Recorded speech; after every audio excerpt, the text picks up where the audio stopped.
আসসালামু আলাইকুম। এই ভিডিওতে আমরা CSS এর আউটলাইন সম্পর্কে জানবো, কিভাবে আউটলাইন ব্যবহার করতে হয়। ধরেন আমি এখানে একটা ক্লাস নাম নিচ্ছি আউটলাইন ধরেন, এন্ড এখানে একটা বাটন ক্রিয়েট করি, বাটন, এন্ড এখানে লিখি আউট লাইন এন্ড সেভ। এখানে এই যে বাটন দেওয়ার সাথে সাথে আমাদেরকে একটা বাটন দিয়ে দিছে।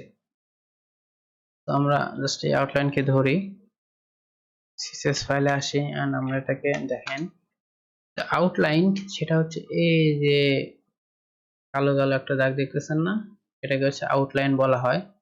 এটা আমরা প্রথমে যদি আপনাদেরকে দেখাই যে আউটলাইন নান, তাহলে দেখেন এখানে একটা আউটলাইন ছিল, সেটা নান হয়ে গেছে, সেটা আমরা এখন দেখতে পারতেছি না। আমরা যদি এটাও করে দিই যে বর্ডারটাকে নান করে দেই, বর্ডারটা নান,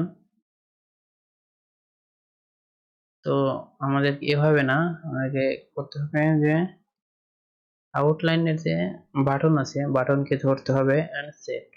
তাহলে দেখেন আমি এখন বর্ডারটাকে উঠিয়ে দেই, এই যে একটা বর্ডার মানে একটা আউটলাইন আছে, যদি বর্ডারটাকে উঠিয়ে দেই, আবার দেই, তাহলে দেখেন এখন এই যে চারপাশে যে বর্ডারটা ছিল সেই বর্ডারটা উঠে গেছে। যদি আউটলাইনটাকে উঠিয়ে নেই, তাহলে এর একটা আউটলাইন আছে, বাট সেটা ইনপুটে ভালো দেখা যায়। যদি আমরা ইনপুট নিতাম তাহলে ভালো হতো।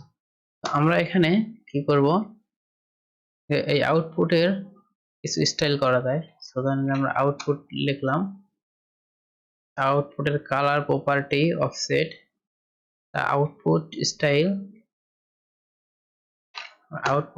যদি দেই এখানে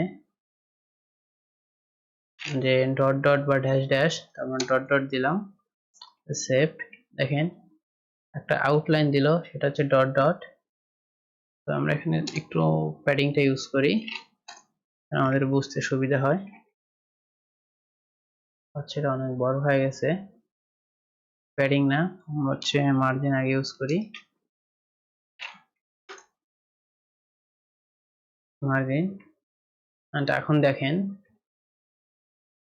এই যে একটা আউটলাইন দিছে ডট ডট, আমরা আবার এই আউটলাইনের কালারটাও চেঞ্জ করতে পারবো। এখন হচ্ছে কালো, তো আমরা যদি লিখে আউট লাইনের কালার, এই কালারটা যদি আমরা বলে যে এটা গ্রিন কালার, তাহলে দেখেন ডট ডটটা কিন্তু গ্রিন কালার হয়ে গেল।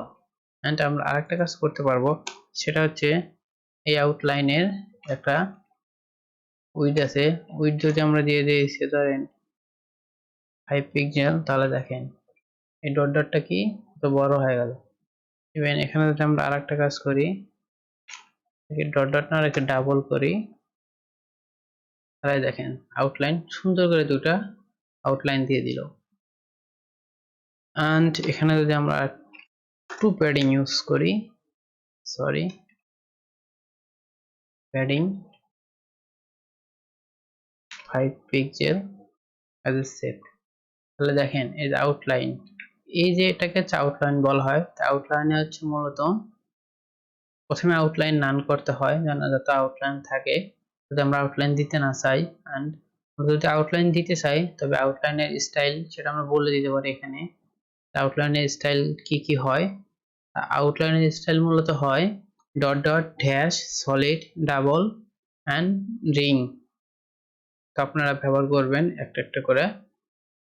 এন্ড সেখানে আমরা আবারও এই আউটলাইনের উইডথটা বলে দিতে পারি, যেটা কতটুকু মোটা রাখবো বা চিকন রাখবো। এন্ড আমরা আউটলাইনের কালারটা বলে দিতে পারি, যেখানে আউটলাইনের কালারটা কি হবে। তো আমরা জানলাম যে CSS এ কিভাবে আউটলাইন ব্যবহার করা হয়। এই ভিডিও এতটুকুই। অবশ্যই চ্যানেলটি সাবস্ক্রাইব করবেন, পাশে থাকা বেল আইকনটি প্রেস করবেন। ভালো থাকবেন, সুস্থ থাকবেন। আসসালামু আলাইকুম।